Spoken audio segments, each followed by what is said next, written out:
आसनसोल नगर निगम के द्वारा बंगला एकेडमी का आज गठन किया गया। आपको मालूम होगा कि नगर निगम के जिस तरह से उर्दू एकेडमी, हिंदी एकेडमी की गठन की गई थी, उसी को देखकर ये बंगला एकेडमी का आज शुभारंभ किया गया, जो कि रविंद्र नगर के प्रांगण में ये शुरुआत हुई। आप देख सकते हैं स्टेज पे कि जिस तरह से जितने भी बुद्धिजीवित लोग हैं अपनी अपनी राय रखते हुए अपनी इसके साथ साथ इस बंगला एकेडमी में वो अपनी कहानी, कविता, उल्लेख और टिप्पणी जिस तरह से अपनी वो कविता लिखते हैं, इसकी शुरुआत कर सकेंगे और आसनसोल को इस बंगला एकेडमी से काफ़ी सहूलियत मिल पाएगा। इसके साथ साथ आपको बता दें कि पश्चिम बंगाल की ये वो भूमि है जहां रविन्द्रनाथ टैगोर, काजी नजरुल और विवेकानंद की आदर्श में चलने वाले काफ़ी लोग माना जाता है। और आपको बता दें कि इसका शुभ आरंभ भी रविन्द्रनाथ टैगोर की माला देकर उन्हें श्रद्धांजलि पूर्वक इसकी बंगला एकेडमी की शुरुआत की गई, दीप जलाकर, जहां पे आसनसोल की सभी बुद्धिजीवित लोग और साथ साथ अमरनाथ चटर्जी, अल्पना बनर्जी ने इससे शुभ हाथों से दीप जलाकर बंगला एकेडमी की शुरुआत की। और उन्होंने साफ तौर पे कहा कि जिससे आसनसोल की जनता को, बंगाली के परिवेश में रहने वाले लोगों को जिस तरह से ये खल रहा था, उसकी आज ये पूर्ति अमरनाथ चटर्जी ने किया, जो कि बंगला एकेडमी के तहत। आइए इस विषय में उन्होंने और भी क्या कुछ बात रखी मीडिया से बातचीत के दौरान अमर चटर्जी ने, और जिस तरह से ये अमर चटर्जी ने अपनी एकेडमी को लेकर अपनी क्या बातें रखी आसनसोल की जनता के बीच। आइए अब आपको सुनाते हैं कि कितनी लोगों के बीच ये एकेडमी गठन हुई है और क्या मूल्य बातें हैं। आज के আমরা বাংলা একাডেমির এখানে আসানসোল মিউনিসিপ্যাল কর্পোরেশনের যে কমিটিটা হবে সেটা এখান থেকে ঘোষণা করা হবে। শহরের বিশিষ্ট মানুষজন এসছে, বিশিষ্ট সাহিত্যিকরা এসছেন এবং অনেক মহিলা লেখক লেখিকারাও রয়েছেন। তাদের নিয়ে আমরা এই কমিটিটা তৈরি করেছি। আগামী দিনে অনেক মানুষ এখানে সদস্য হিসাবে আমরা সংযোগ করব তাদের নিয়ে আমাদের এই আজকের এই এখানে প্রাথমিক সভাটাকে আমরা এখানে শুরু করছি। কতজন মেম্বার থাকছে আপনার বাংলা একাডেমি? আমাদের এখন 51 জনকে নিয়ে আমরা একাডেমিটা তৈরি করেছি এবং বাকি যারা আসবেন তারা সকলেই আমাদের এই বাংলা একাডেমির সদস্য হবেন। এবং আমরা আজকের এইখানে রবীন্দ্রনাথের যে মূর্তি আছে রবীন্দ্র ভবনে, সেখানে মাল্যদান অনুষ্ঠানের মধ্যেখান দিয়ে আজকে আমাদের সভা শুরু করব।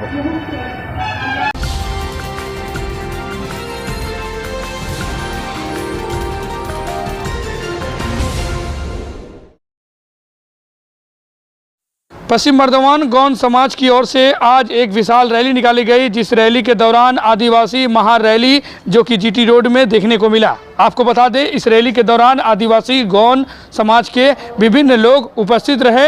उन्होंने अपनी मांग को लेकर सड़क पर उतरकर आज मानव दिवस के उपलक्ष्य में ये आयोजन किया गया, जिसके साथ साथ आपको बता दें कि एक कार्यक्रम का भी आयोजन किया गया, जिसमें आपको बता दें कि मुख्य अतिथि के रूप में कोलकाता के एक जज को भी बुलाया गया था, जिन्हें सम्मान किया गया। इसके साथ साथ आपको बताते चले कि गौंड समाज ने आसनसोल के नगर निगम के डिप्टी मेयर अभिजीत घटक को भी सम्मानपूर्वक सम्मानित दी गई। और उन्होंने कहा कि जिस तरह से आसनसोल के मंत्री मलय घटक और अभिजीत घटक की नेतृत्व में आज ये गौंड समाज दिन प्रतिदिन आगे बढ़ रही है और गौंड समाज में रहने वाले SC ST के जितने भी सिविल कास्ट के लोग हैं उन्हें अपनी मान्यता प्राप्त हो रही है। इसके साथ साथ उन्होंने इस कार्यक्रम के दौरान और भी क्या कुछ बात रखी, आइए अब आपको सुनाते हैं कि मीडिया से बातचीत के दौरान गौंड समाज के प्रेसिडेंट और सेक्रेटरी ने इस विषय में क्या कुछ जानकारी दी मीडिया से बातचीत के दौरान। और आपको दिखाएंगे, ये तस्वीर देख सकते हैं कि कितनी तादाद में आज गौंड समाज और आदिवासी समाज अपनी एक रैली निकाली है, जिस रैली में देख सकते हैं कि कितनी संख्या में लोगों की भीड़ है अपनी मांग को लेकर। अब आइए आपको सुनाते हैं कि उन्होंने क्या कुछ बात रखी।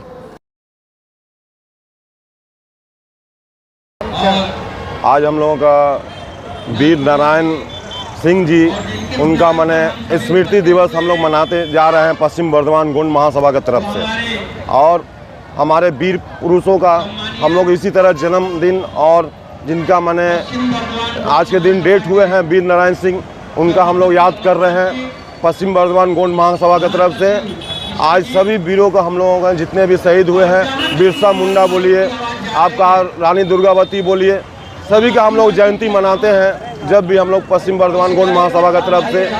आज हम लोग चाहते हैं कि जो सरकार हम लोगों का देख रही है, आदिवासी जो हम लोग का ये है आदिवासी गौंड महासभा, आज से नहीं, हम लोग कम से कम 20-25 साल से हम लोगों का ये सभा चल रहा है और हम लोगों का रजिस्ट्रेशन मैंने रजिस्टर्ड है हम लोगों का पश्चिम बर्धमान गोंड महासभा।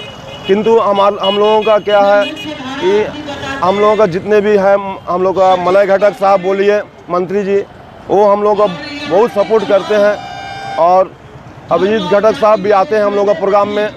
हम लोग का मैंने दल लिए कि आज जिससे प्रथम बार हम लोगों ने ठीक किया था कि हम लोग का तो जुलूस निकालना है, तो आज हम लोगों का जुलूस निकला। उससे थोड़ा तो कम से कम आदमी के आवाम को समझ में आया कि हम लोग किस चीज़ के लिए हम लोग मैंने ये कर रहे हैं। आज वीर नारायण सिंह जो कितने कष्ट कर गए हैं, उनके याद को हम लोग आज मनाने जा रहे हैं। और हम लोग माता बहनें यहाँ पर बहुत सारे लोग जो है यहाँ आई हुई हैं हम लोगों का प्रोग्राम में। हम लोग चाह रहे हैं कि इसी तरह रानी दुर्गावती का भी विजय मिছিল निकलना चाहिए, जुलूस निकलना चाहिए। आपका बिरसा मुंडा के बारे में भी हम लोग इसी तरह कंधा से कंधा मिलाकर आगे बढ़ना चाह रहे हैं हम लोग। तो हम लोग जो भी हैं हम लोग का पश्चिम बर्धमान गोंड महासभा बहुत दिनों से हम लोग लगे हुए हैं और आगे भी इसी तरह काम करते रहेंगे। हमारा नाम अमरनाथ गौड़, प्रेसिडेंट पश्चिम बर्धमान गोंड महासभा।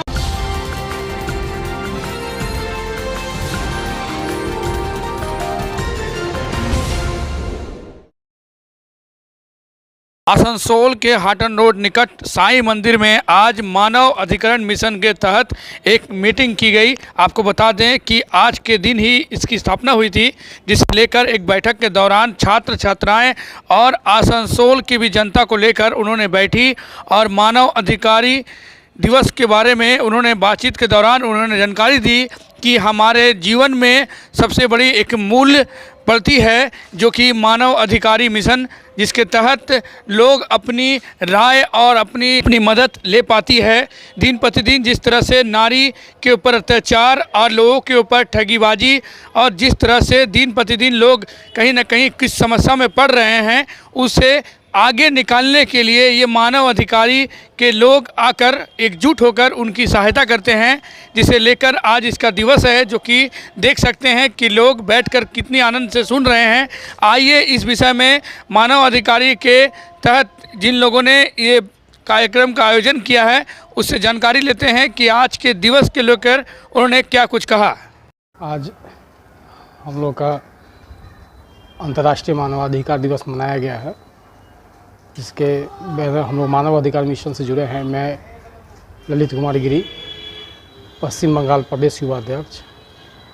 हम लोगों ने अंतर्राष्ट्रीय मानवाधिकार दिवस के उपलक्ष्य में एक कार्यक्रम रखा है, जिसमें आर्ज कन्या, संत मेरी गोलेटी, बनपुर बॉयज स्कूल और आसनसोल के कई स्कूल के स्टूडेंट जो टॉपर आए हैं क्लास 10, 11 और 12 में, उन लोगों को एकलव्य सम्मान से सम्मानित किए हैं। कुछ टीचर लोग भी जो हैं, जो निरंतर गरीब तबके के बच्चे लोगों को शिक्षा दे रहे हैं फ्री ऑफ कॉस्ट, ऑनलाइन और ऑफलाइन, उन लोगों को भी हम लोगों ने सम्मानित किया है। और ख़ास करके बच्चियों पे हम लोग का विशेष फोकस रहा है कि उनके अधिकार के बारे में और समाज में जागरूकता फैलाएं, ताकि शिक्षा के क्षेत्र में उन लोगों का महत्वपूर्ण योगदान मिल सके। हम लोगों ने नारी उत्थान के ऊपर में भी कुछ कार्यक्रम को चलाया है और उसी के विशेष रूप से हम लोगों ने बच्चियों के बीच में इस तरह का कार्यक्रम रखा है। और इसमें हम लोगों ने उनके अधिकार के बारे में, उनकी सुरक्षा और संरक्षण के बारे में, उनका जो भूतपूर्व कई ऐसी घटना हुई है जो हम लोगों के देश में विगत कुछ बच्चियों के साथ जो घटना हुई है वो अमानवीय था, उसके प्रति सजग किया गया है कि वो किसी भी रूप में किसी पर विश्वास न करें।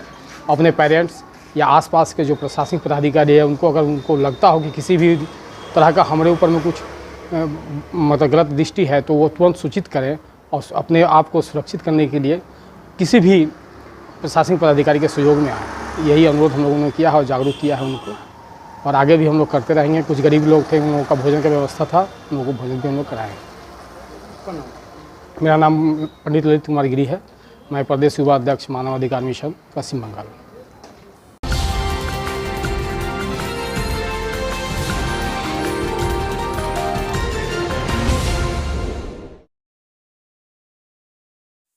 आसनसोल पोटाला मार्केट में प्रतिवर्ष की तरह इस वर्ष भी दलाई लामा की जयंती के अवसर पे आज रंगारंग कार्यक्रम का आयोजन किया गया। आपको बता दें कि ठंड के समय, शीत के समय आसनसोल में गिरजा मोड़ के निकट एक बड़े स्टॉल लगाया जाता है, जो कि आपको मालूम होगा कि आसनसोल के शिल्पांचल के विभिन्न लोग एकत्रित होकर आशा में रहते हैं कि इस पोटाला मार्केट से जाकर ही अपनी ऊनी वस्त्र खरीदेंगे, क्योंकि बताया जाता है कि इन लोगों की वस्त्र काफ़ी टिकाऊ और मजबूत होती है और काफ़ी सस्ता में बिकता है। इसी को लेकर लोग एकत्रित रहते हैं। लेकिन इसके साथ साथ बता दें कि ये ऐसी पोटाला मार्केट जो कि प्रति वर्ष अपनी व्यवसाय के साथ साथ आसनसोल में समाज सेवा के रूप में लोगों के बीच खड़ी रहती है, क्योंकि आपको बता दें कि आसनसोल से जिस तरह से वो अपनी व्यवसाय बढ़ाते हैं और आसनसोल से व्यवसाय करके अपने घर जाते हैं, ठीक उसी प्रकार आसनसोल की जनता के लिए क्या किया जाए उसकी भी ठीक चिंता धारणा रखते हुए आसनसोल के लोगों के, गरीब लोगों को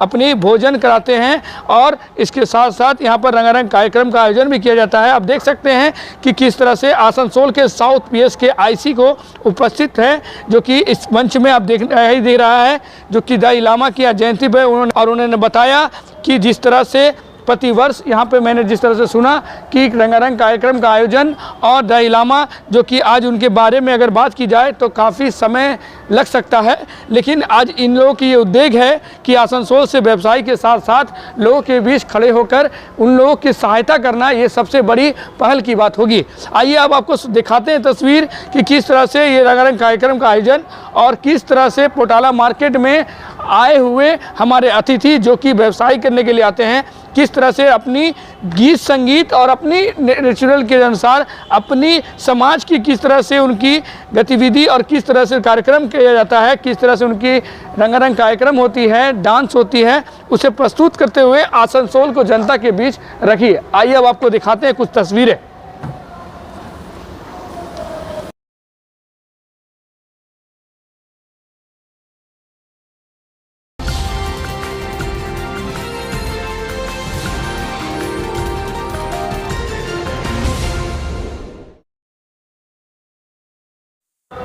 आसनसोल के AITUC के दफ्तर पे आज एक प्रेस कॉन्फ्रेंस की गई। इस प्रेस कॉन्फ्रेंस के दौरान केंद्र सरकार पे दुर्नीति की आरोप लगाते हुए इसके साथ साथ कॉमरेड आरसी सिंह के निधन के बाद आज उनकी वर्षी थी, जिन्हें उन्हें याद करते हुए, उन्हें श्रद्धांजलि अर्पित करते हुए उन्होंने बताया कि जिस तरह से वो मजदूर के एक नेता थे और मजदूरों के लिए, अपनी इंसाफ के लिए वो लड़ाई लड़ते थे।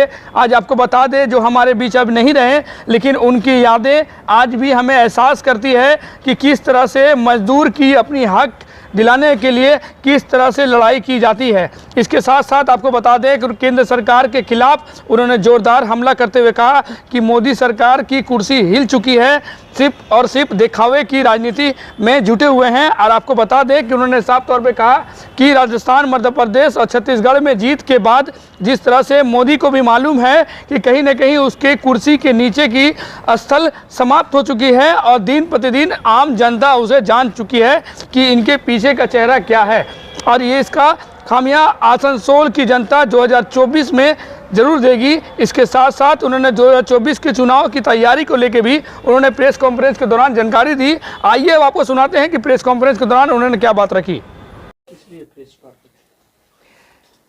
मैं यहाँ आज 10 दिसंबर है, कॉमरेड आरसी सिंह की पहली बरसी है, उनकी श्रद्धांजलि सभा के लिए यहाँ पर पहुँची थी और हम इस दिन को बहुत महत्वपूर्ण दिन मानते हैं।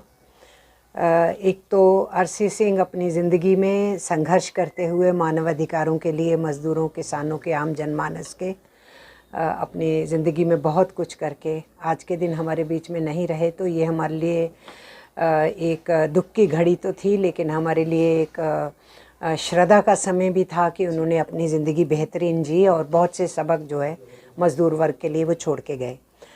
और ये मानवाधिकार दिवस है क्योंकि इस तरीके का दिन आने के लिए मज़दूरों ने 150 बरस पहले संघर्ष शुरू किया था कि हमारे काम के घंटे सुनिश्चित होने चाहिए। और लंबी लड़ाई के बाद 1919 में ILO में पहला कन्वेंशन 8 घंटे का आया था, लेकिन मज़दूरों के इस पहले अधिकार के ऊपर कुठाराघात शुरू हो चुका है। और केंद्र सरकार की तरफ से जो 4 कोड्स बनाए जा रहे हैं उसमें मज़दूरों के जितनी अचीवमेंट्स हैं, उपलब्धियां हैं, उनको क्लिप करने की, उनको तोड़ने की, उनको ख़त्म करने की कोशिश है। तो इस श्रद्धांजलि सभा में हमने हलफ लिया कि उन श्रम कानूनों को हम लागू नहीं होने देंगे। ट्रेड यूनियंस का आंदोलन है और आगे तेज होगा। दूसरी चीज़ जिससे हम चिंतित हैं, कॉमरेड आरसी सिंह लड़े थे पब्लिक सेक्टर एस्टेब्लिशमेंट के लिए, नेशनलाइजेशन ऑफ कोल माइंस के लिए भी। तो वो देश की ट्रेड यूनियंस का एक बहुत बड़ा महत्वपूर्ण आंदोलन था और 70 के दशक में हम नेशनलाइजेशन ऑफ माइनिंग करवा पाए थे।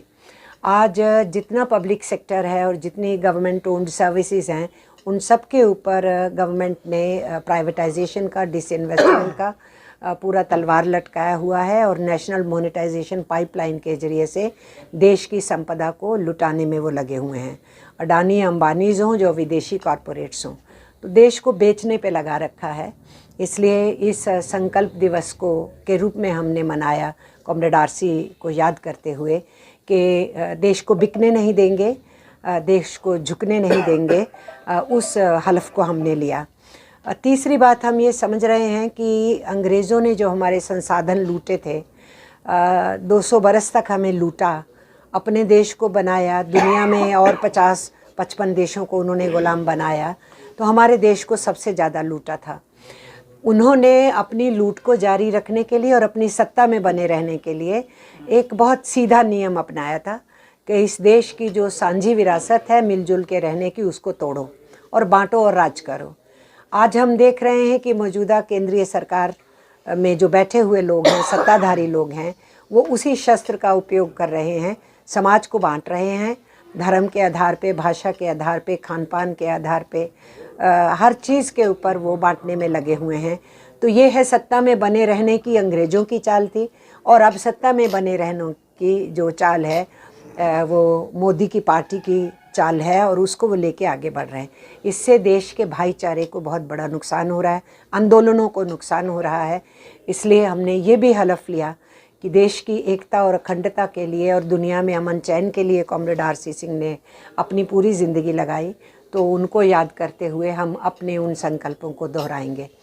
तो अभी 26, 27, 28 नवंबर को पूरे देश में महापड़ाव हुआ था, और इस 3 दिन के महापड़ाव में जो महत्वपूर्ण बात हुई कि आज़ाद हिंदुस्तान में 24 अगस्त को मज़दूर किसानों के दोनों मोर्चे एक साथ मिले तालकटोरा स्टेडियम में।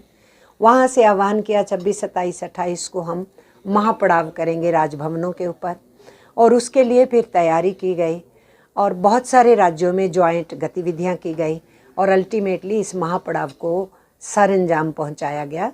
5 राज्यों को छोड़ के जहाँ चुनाव थे, बाकी सब राज्यों में महापड़ाव किया गया। कुछ जगहों पे इवन जिला स्तर पे भी किया गया, ज़्यादातर में राजभवनों के ऊपर किया गया। बंगाल के अंदर भी 2 जगह पे इसको मुख्य तौर पे अच्छे तरीके से मनाया गया। इस महापड़ाव के बाद अब अगला पड़ाव है 2024 के चुनाव आ रहे हैं, और चुनावों से पहले वातावरण को हमें अपने अपने इश्यूज़, अपनी अपनी मांगों को लेके गर्म करना है। ट्रेड यूनियंस का मीटिंग हुआ, आज 10 तारीख है, हमारी मीटिंग हुई 7 तारीख को, और उस मीटिंग के अंदर हमने निर्णय लिए हैं कि आने वाले दिनों में ग्रास रूट लेवल पे हम जन जागरण यात्राएं करते हुए सेंट्रल ट्रेड यूनियंस के जो स्टेट चैप्टर्स हैं वो मूव करेंगे। और दूसरा हमारा निर्णय हुआ है कि किसान मोर्चा भी अपने कार्यक्रम लेगा, लेकिन दोनों मोर्चों की तरफ से यूनाइटेडली हम देश के पैमाने के ऊपर कार्यक्रम लेंगे। तो उसके लिए हमारा मीटिंग होने वाला है किसान आंदोलनों के साथ दिसंबर के लास्ट वीक में, और वहाँ से कार्यक्रम निकलेगा। जो उनका इंडिपेंडेंट कार्यक्रम है वो हमें बताएंगे, हम अपना बताएंगे, और उसके बाद एक जॉइंट कार्यक्रम लेंगे, और वो जॉइंट कार्यक्रम सम टाइम इन जनवरी और फरवरी बिगिनिंग में बहुत बड़ी स्केल पे होगा। उसका कुछ भी स्वरूप हो सकता है। तो इन कार्यक्रमों को हम लेके निकले हैं, क्योंकि तीनों ही मुद्दे जो मैंने आपके सामने रखे, उन तीनों मुद्दों में हमें सीधे सीधे समझ में आता है कि देश की विरासत पे और सभ्यता पे तो हमला है ही, देश के प्राकृतिक साधनों पे, और जो उन प्राकृतिक साधनों पे बनाया हम श्रमिकों ने बहुत कुछ बनाया, और हमारे वैज्ञानिकों का, इंजीनियर्स का बहुत बड़ा उसमें रोल रहा। साथ में जो कुछ हमने निर्मित किया वो सब कुछ तो ये छिन्न भिन्न करना चाह रहे हैं, अडानी अंबानीज हो या दुनिया के कॉरपोरेट्स हो, उनके हवाले करना चाहते हैं। तो जब देश को बेचने की तरफ निकले हैं, उसके साथ साथ देश की एकता को तोड़ने के लिए निकले हैं, तो देश की आज़ादी और संप्रभुता दोनों पे खतरा है। और इस खतरे से लोहा लिया था ट्रेड यूनियंस ने। AITUC 1920 में बनी थी, उसके बाद से पहले सबसे पहले स्वतंत्रता का नारा भी AITUC के पटल से ही आया था 1921 में। राजनीतिक आंदोलन ने तो उसके 8 साल बाद ये नारा दिया, लेकिन ट्रेड यूनियंस ने तो पहले दिया। तो इतिहास से निकला हुआ ट्रेड यूनियन आंदोलन, संघर्षों में तपा हुआ ट्रेड यूनियन आंदोलन आज ये समझ रहा है कि समय की मांग है कि देश के अंदर उनको फिर से अपनी अग्रणी भूमिका निभानी पड़ेगी, और उसको लेकर के हम तत्पर हैं। कोई हम अपॉर्चुनिटी नहीं छोड़ना चाहते जिस पे हम नीचे जाके अपने श्रमिक वर्ग के नेताओं को, कार्यकर्ताओं को संदेश नहीं दें। तो ये एक बेहतरीन मौका था कॉमरेड RC सिंह को याद करने का, उनकी ज़िंदगी को याद करने का। उन्होंने एक मज़दूर के बतौर ज़िंदगी शुरू की, मज़दूरों के कष्ट समझे, आंदोलनों में आए, संगठन में आए, और उन संगठन को काम को करते करते AITUC की शीर्ष ऑफिस बेरर्स की पदवी तक पहुँचे। फिर देश के लोगों की आकांक्षाओं को, उम्मीदों को, आशाओं को उन्होंने राज्यसभा में उठाया, वो मेंबर पार्लियामेंट रहे, और एज एन MP उनका रोल बहुत अच्छा था। तो बहुत कुछ उनकी ज़िंदगी से लोगों को सीखने का है। हमारे यहाँ के साथी पूरी उम्मीद करते हैं कि ये उनकी कर्म भूमि थी। यहाँ उन्होंने बहुत कुछ किया, केवल कोल वर्कर्स के लिए ही नहीं, बाकी सारे मज़दूरों के लिए और समाज के दूसरे हिस्सों के लिए। तो यहाँ अपने को मजबूत करेंगे और आगे बढ़ेंगे। बंगाल में एक मजबूत अपना स्थान बनाते हुए, देश भर में अपना मजबूत स्थान बनाते हुए, जो आने वाली चुनौतियाँ उनके मुकाबले के लिए ये तैयार होंगे। मैं संदेशा देने आई थी, मैं संदेशा लेके भी यहाँ से जा रही हूँ कि साथी बहुत तत्पर हैं, मजबूत है, और कॉमरेड RC सिंह के नाम को और ऊंचा करेंगे।